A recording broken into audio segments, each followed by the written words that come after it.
Robot 2.0 का trailer आ चुका है। अगर किसी ने नहीं देखा तो वो पहले जाकर देख ले। मैं उसके ऊपर थोड़ी सी डिस्कशन करने जा रहा हूँ यहाँ पर। अब इस मूवी को लेकर बहुत से लोगों को बहुत ज़्यादा उम्मीदें थी और उनमें से मैं भी एक था। खैर अभी मूवी तो रिलीज़ नहीं हुई, लेकिन जो ट्रेलर देखा है उससे उन उम्मीदों पर काफ़ी हद तक पानी फिर चुका है। इसकी स्टोरी को अगर मैं इसकी पहली मूवी के साथ कंपेयर करूं तो इसकी स्टोरी बहुत फारिग लग रही है, मुझे बहुत ज़्यादा फारिग लग रही है। पहले की स्टोरी इससे बहुत अच्छी थी, समझ भी आती है कि वो क्या चल रहा था, कि एक रोबोट बनाया है जो रोग हो गया है और फिर बाद में उसको उन्होंने किस तरह कैप्चर किया है। एक first act, second act, third act, आपको समझ आता है क्या चल रहा है स्टोरी में। मुझे लग नहीं रहा कि इस मूवी की स्टोरी में उतनी जान है कि आप इसको हॉलीवुड की CGI जो बिगेस्ट CGI मूवीज़ हैं उनके साथ कंपेयर करें। खैर CGI की बात मैं बाद में करता हूँ, CGI की तरफ भी आते हैं, लेकिन अगर मैं CGI को निकाल भी दूँ तो मुझे मूवी इतनी ज़्यादा कोई ख़ास लग नहीं रही। और जैसे कि हम सबको पता है कि बॉलीवुड में फिजिक्स वगैरह का तो कोई ताल्लुक है नहीं, और वो इन्होंने इस टीज़र में भी बता दिया है कि जैसे वो रजनीकांत कहता है कि ये चीज़ साइंस से ऊपर है, हमें कोई सुपर पावर चाहिए। तो वो बंदा पूछता है कि तो आप क्या सोल्यूशन देंगे, तो रजनीकांत कहता है कि चिट्टी रोबोट को लेकर आओ। तो क्या वो उसे नीम के पत्तों से बनाया है यार? वो भी साइंस का ही हिस्सा है, या अगर उसमें आयुर्वेद की कोई दवा मिलाई है तो बताओ मुझे। यानी कि साइंस से तो बॉलीवुड का कोई ताल्लुक है ही नहीं।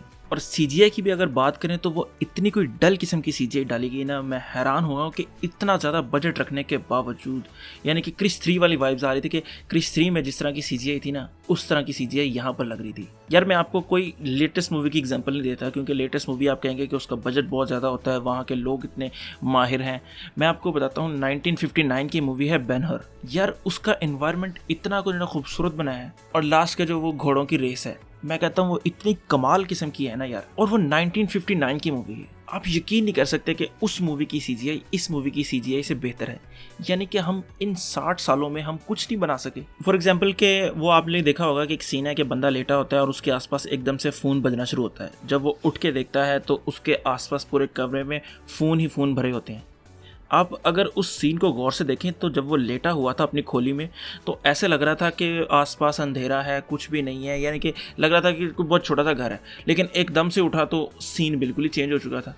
मसलन कि कलर डिफरेंस कितना है उन दो सीन्स में। और मुझे जितना लग रहा है कि आपको इस मूवी की जितनी भी CGI देखने को मिलेगी ना, वो इंटरवल के बाद देखने को मिलेगी। इंटरवल से पहले मुझे नहीं लगता कोई इतनी खास CGI देखने को मिले। इसकी स्टोरी अगर मैं गेस करने की कोशिश करूँ तो ऐसा है कि अक्षय कोई मोबाइल के टावर पर खड़ा होकर उस टावर को ठीक कर रहा था कि एकदम से वहाँ पर परिंदे आए और उन्होंने उस पर अटैक किया, जिसकी वजह से उसको करंट लग गया और वो वहीं पर मर गया। और फिर उसके अंदर पावर्स आ गई, जिससे वो मैग्नेटिक फील्ड बना के अपने हर मोबाइल्स को अपनी तरफ खींच रहा है। और अक्षय से याद आया यार, उसको पता नहीं क्या लुक दी है। मैं हैरान हूँ कि अजीब ही यार, मुझे बड़ा दुख हो रहा है कि इतना ज़्यादा बजट लगाने का क्या फ़ायदा है कि आप इतनी कोई डल एनवायरनमेंट वाली और इतनी फजूल CGI वाली मूवी बनाए। मुझे तप चढ़ रही है इससे।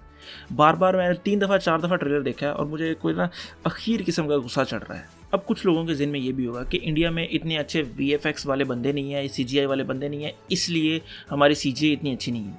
अब मैं आपको एक बात बताता हूँ, इन्होंने इतनी बड़ी मूवी बनानी है और उसके लिए इतना बड़ा बजट रख लिया, लेकिन उस बजट का मोस्ट हिस्सा चला जाता है एक्टर्स को।